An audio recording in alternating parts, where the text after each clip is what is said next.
Hello, my learning buddies. Welcome to Learn Forward, your own learning platform. And we are here together to learn something about English grammar. What do you know about English grammar? You have been learning so many topics, isn't it?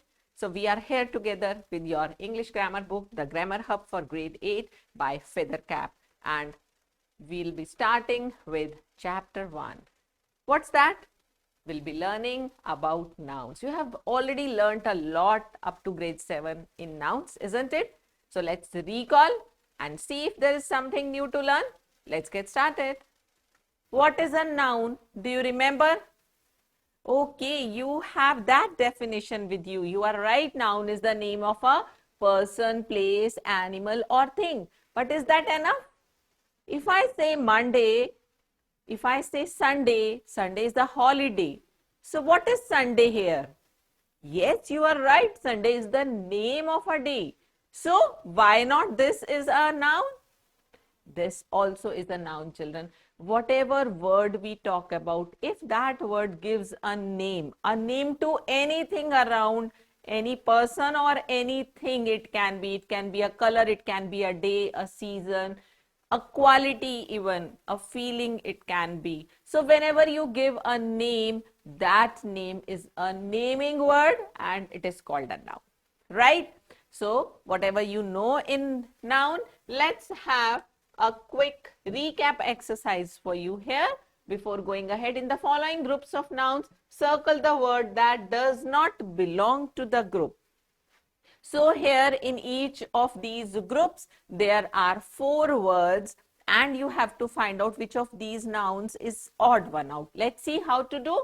Vendor, then you have shopkeeper, sharebroker and trader. Now out of these 4, which one do you think is an odd one out? How will you think about it?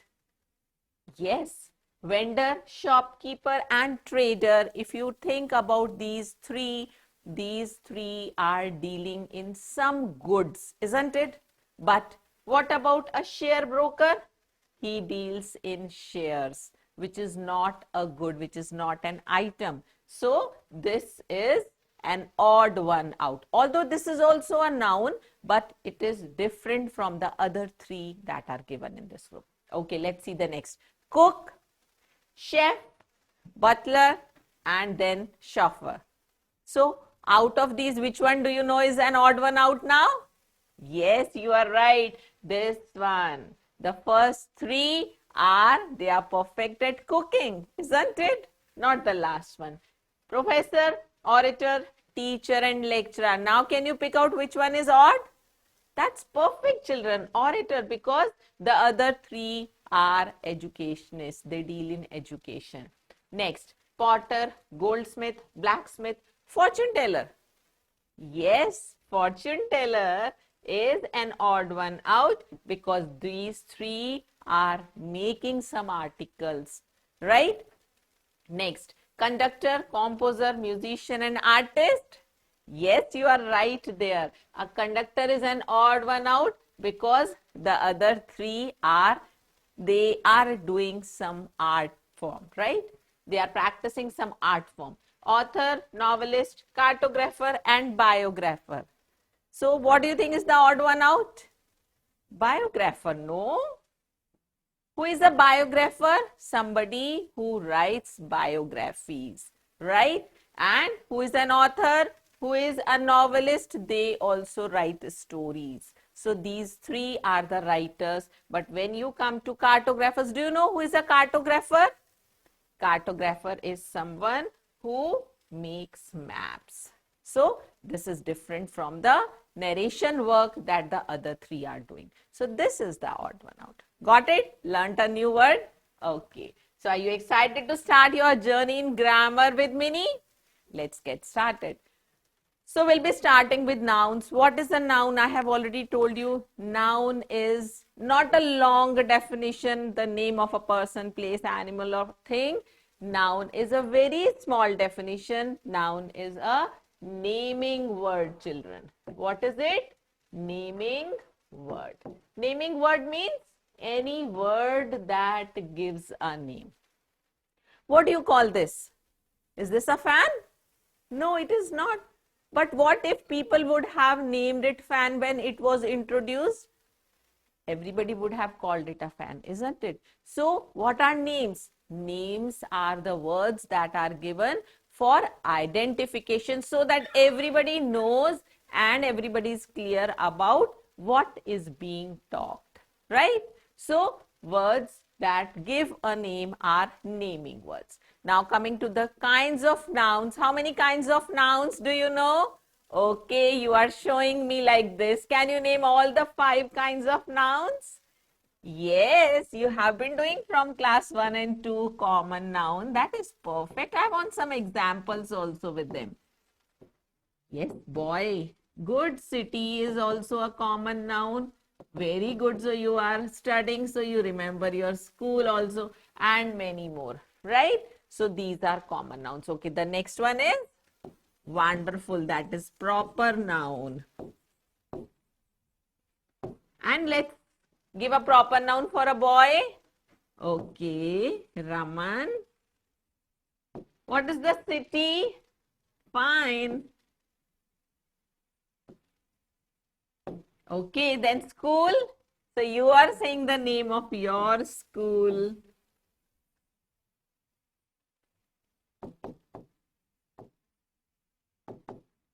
Dayavati Modi Public School. Right? So this becomes a proper noun. Okay, coming to the next is collective noun. Very good. So can you give examples? What are collective nouns? Let's quickly recall. Common nouns are the nouns that are, they are the names given to all of the same kind. So if we have a boy, we don't know his name, we can say he's a boy, right? And proper noun is a name which is given to somebody in particular. But remember one thing here, students, somebody in particular does not mean it's a unique name. If your name is Raman, that doesn't mean you are the only Raman in the world, right? But anybody whose name is Raman will be called Raman, not anybody, right? Everybody cannot be called Raman. So that makes the difference. Collective noun is the name which is given to a collection, like for soldiers we use army, and then for the students in the same grade we say it's a class. Very good. What is a collection of flowers called? Bouquet. And we have done so many collective nouns in your previous grades. So these are collective nouns. The next one is material noun, and as the name suggests, material nouns means they are the nouns which are used for making anything. For example, if I talk about this marker, you will say it is made up of plastic. If I talk about your furniture, you will say it is made of wood. If I talk about the jewelry, you say it is made of gold, like that, right? So these are the different material nouns. And the last but not the least is abstract nouns. They are also the names, but they name some feelings. They give a name to some quality. Now, a small difference here. Quality, we know that adjectives are also qualities. But then what is the difference between abstract nouns and adjectives? See, children, the adjectives, they describe a noun or pronoun. For example, if I talk about your friend or your father or anybody, and I talk about how much honest that person is. So you say, my father is an honest man. So honest is telling you what kind of person your father is. How is your father? He is honest, right? So that is describing a noun, father. That is an adjective. But if I ask you, what's the quality in your father that you call him honest? Why are you calling him honest? What is in him? What do you see in him? So you say that is honesty. So honesty is the name of the quality, and honest is describing a noun. So that makes the difference. So when I talk about the name, I said naming word is a noun. So what is the name of that quality? That quality is honesty. Right? I say all of you are very intelligent. So intelligent. What is intelligent? I am talking about your quality. Right? But why am I calling you intelligent? What is the quality in you that is making you intelligent? That is intelligence. So the name of that quality is intelligence. Right? Why do you call somebody a fool, a foolish person?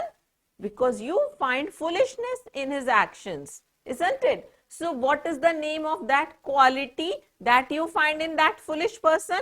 It is foolishness. So this marks the difference between abstract nouns and adjectives. The adjectives, they tell you about how a noun or a pronoun is, but the abstract nouns tell you what is the name of that quality in any particular noun that you are giving an adjective to particular noun, right? So these are the different kinds of nouns we have quickly recalled. Now coming to next is formation of abstract nouns. Abstract nouns can be formed from the common nouns, they can be formed from adjectives, they can even be formed from verbs. See, we have the common noun man and the abstract noun formed from here man is manhood. Similarly, a child is childhood. So these are the abstract nouns which are formed from some common noun. When we talk about adjectives, from adjectives we also form abstract nouns like dark is an adjective. This room is dark. How is this room? Dark. So dark is giving you an answer to how. But why? What is there in this room that you are calling it a dark room? It's because of the darkness here. So that darkness is your abstract noun. Somebody is poor, that is adjective. But why? Because of his poverty. Fine. So the encircled words are abstract nouns that are formed from the underlined adjectives. Now coming to next is from verbs also we can form abstract nouns like free. So free becomes freedom. This is your abstract noun. Live is life. That is your abstract noun again, right? So we can form abstract nouns in these three ways. They are normally formed by adding a suffix. For example, the suffixes can be ness, shun, is, ship, hood, dumb, meant, ends, eri. So these can be the suffixes. And how do you get the new words, the abstract nouns from here? Kind becomes kindness, sweet becomes sweetness, weak becomes weakness, sad is sadness, happy is happiness, and so on. Similarly, when we talk about tion, the suffix tion, create. Create is a verb. You get creation from it. Educate, again it is a verb. So you get education. Decorate, decorate the room. So that is a verb and decoration becomes an abstract noun. Coming to the next suffix is ism. So manner becomes mannerism, hero becomes heroism, like that. Ship. Ship is another suffix. So you get relation becomes relationship, friend becomes friendship, like that. So these are the abstract nouns. Hood we have just done. Child becomes childhood, man becomes manhood, false becomes falsehood, brother becomes brotherhood. The abstract nouns. Dumb, bore, bore becomes boredom, free becomes freedom, wise becomes wisdom, like that. Meant, excite, excite is excitement is the abstract noun, enjoy is enjoyment, entertain is entertainment. ENCE, so if somebody is obedient, why? Because of his obedience. This is the abstract noun. Independent, why are we independent? Because we have got independence. So this is another abstract noun, children. ERY, brave becomes bravery, slave becomes slavery, like that. And what you observe, when we are adding these suffixes at a few places, we have to make slight changes in the spellings. Sometimes we have to remove the last letter like Y or drop the last letter E, like that, right? So please be careful about the formation of abstract nouns. Now, some abstract nouns have the same form as verb. For example, ride is the same, it remains ride. Taste also remains the same. So, a few words do not change in form, but because they are used and how they are used in a sentence, that will mark them as whether they are verb, they are adjective, or they are the abstract nouns, right? Now, some abstract nouns are words on their own. For example, terror. It's not coming from anywhere, but terror is an abstract noun like that only. It's not been formed from any of the adjectives or common nouns or the verbs. So, they are abstract nouns from the very base. Anger, humor, fear, these all are abstract nouns, children. Some abstract nouns may also be used as verbs. For example, touch.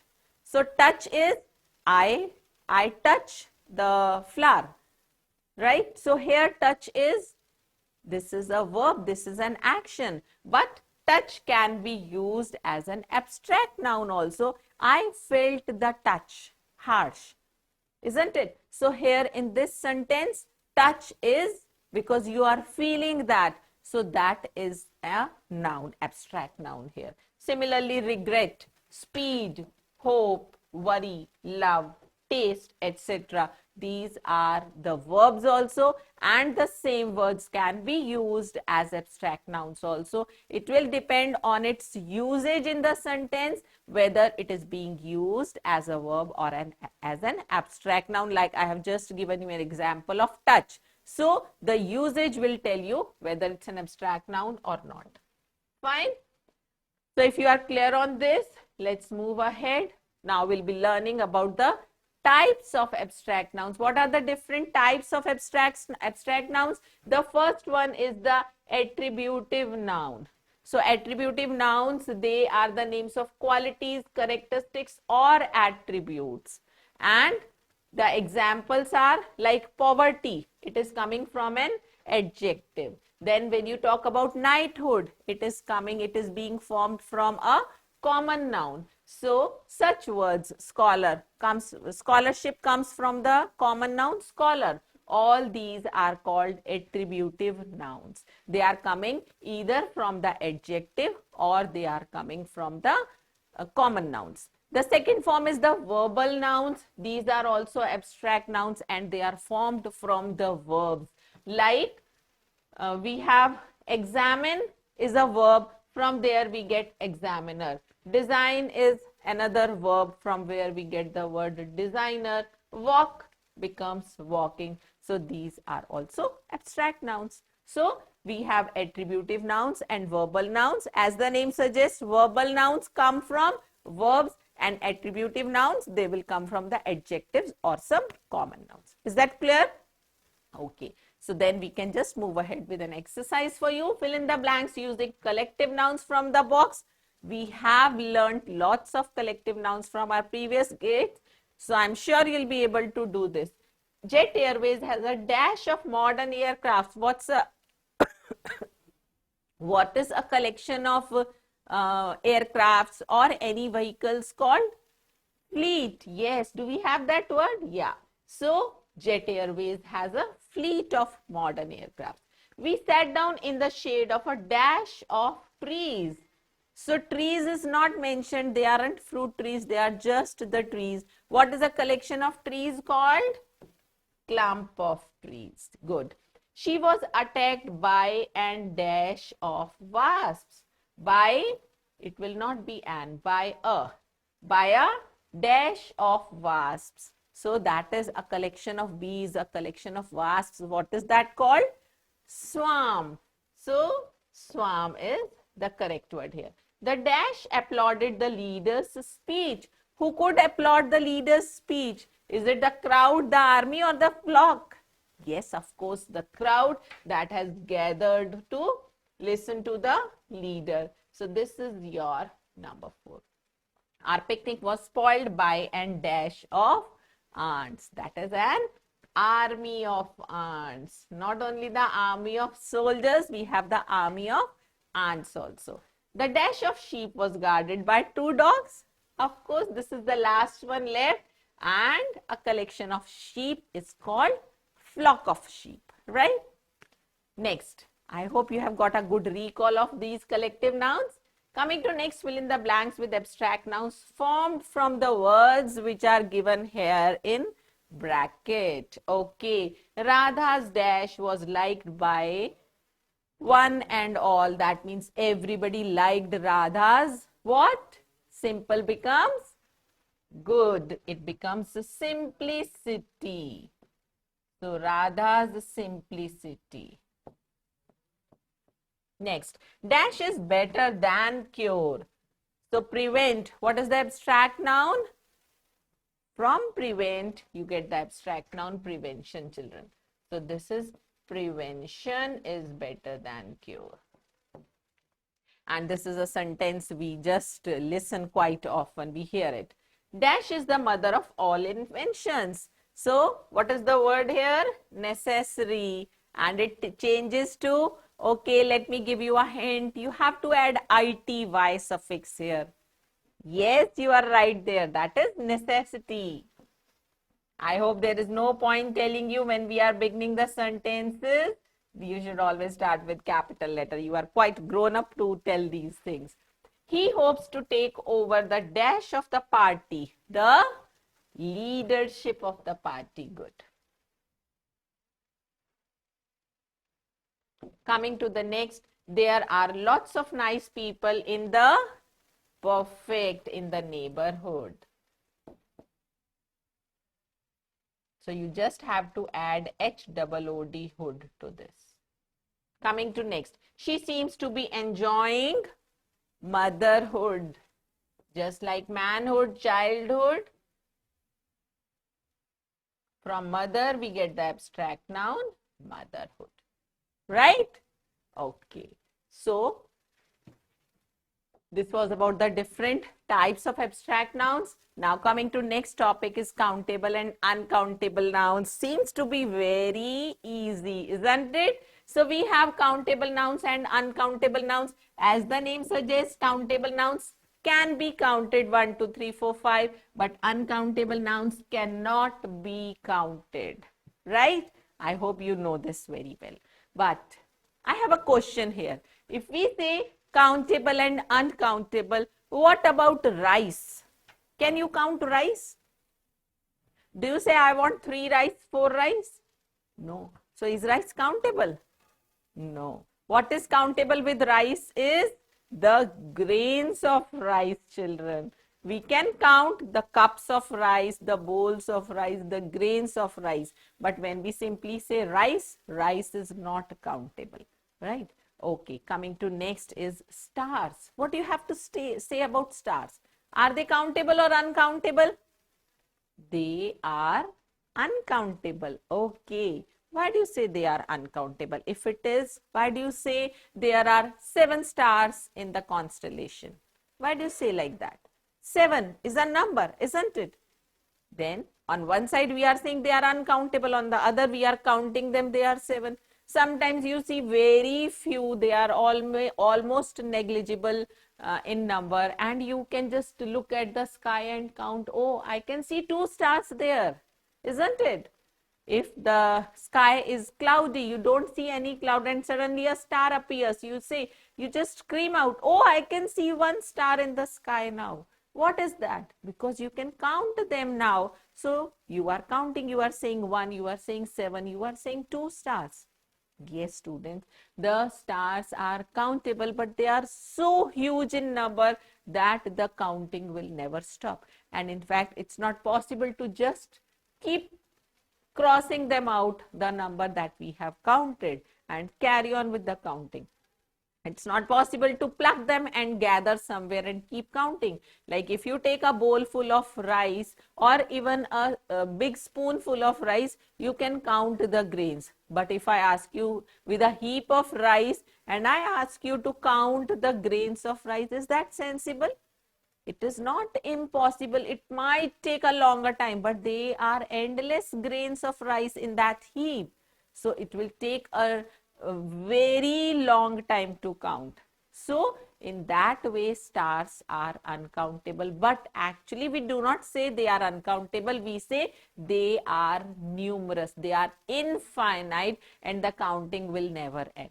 But remember, the difference between countable and uncountable is that the countables can be counted, whatever the number will be, and the uncountables cannot be counted. Like if I talk about water, you cannot count it. If I talk about any liquid, it cannot be counted. But how do we measure it? We measure it in milliliters, we measure it in kilograms, or we can measure it in drops, in glasses, in any of the vessels, right? So if you say I drink 2 glasses of milk in a day, you have counted glasses, not milk. Fine. If you say I want to make 4 cups of tea, so you have counted the cups, not the tea. That makes the difference whether something is countable or uncountable. So I hope now you know what is countable and uncountable, and without doubt what you must remember is countable nouns have singular plural. The best thing to see is they have the singular plural form, but in case of uncountables, there is no singular plural form. So when I talked about rice, do you ever say rices? No, that means rice is not countable. I do not say like this in any form. But if I talk about star, do I say star and stars? Yes, I do. That means it has got singular plural form and it means the stars are countable. That is another way to find out what we are talking about is countable or uncountable. Do you say water and waters? No, we do not say. So it's not countable. Do we say gold and golds? No, we do not say.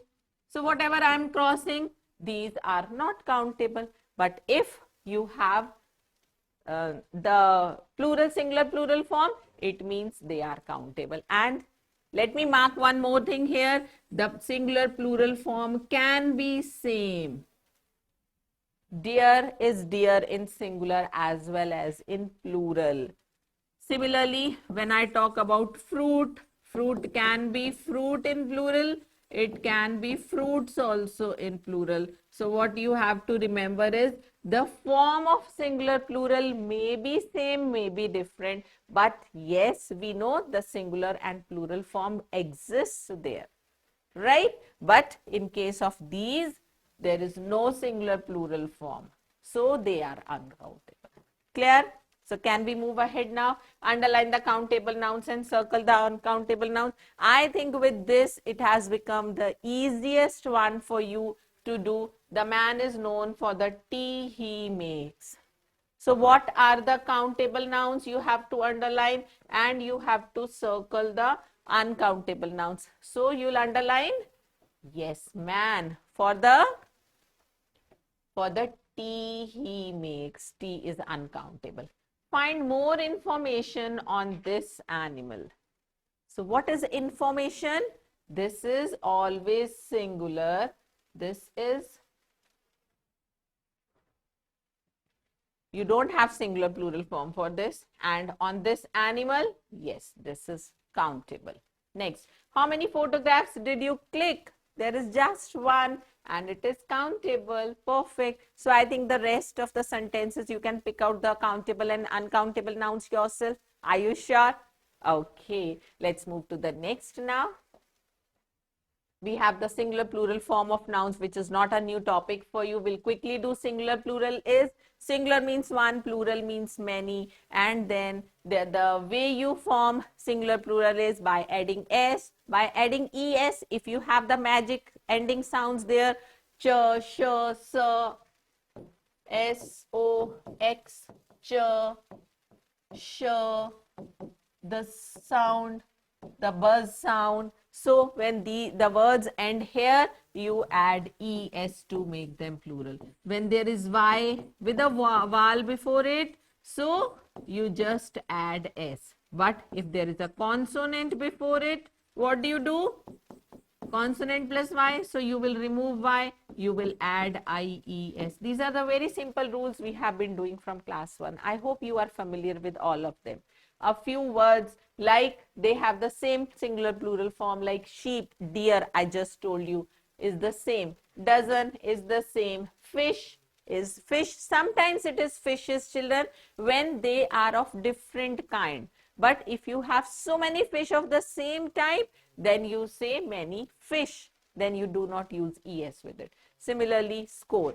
Now, they are always used in singular, like furniture, news, scenery, innings, mathematics. They are always used in singular form as it is. Now, these are the nouns which are always used in plural form, even if we are talking about one: arms, kettle, people, scissors, trousers. So they are already plural and they are always used like this only, right?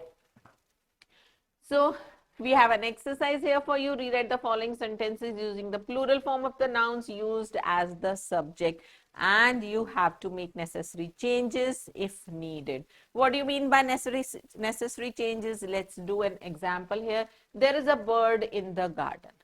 Now you are going to change the nouns used as subject, only used as subject. So there is a bird. A bird, what's the plural of bird? Birds. But when you are saying birds, is it sensible to still use the article a with it? No. So we will drop this. First change is this. Now the second change is, when we are talking about birds in plural, is it right the subject verb agreement will be correct if we use is with it? No. So you have to make that change also. This is the meaning of necessary changes which are not notified here. You have to just check them out yourselves.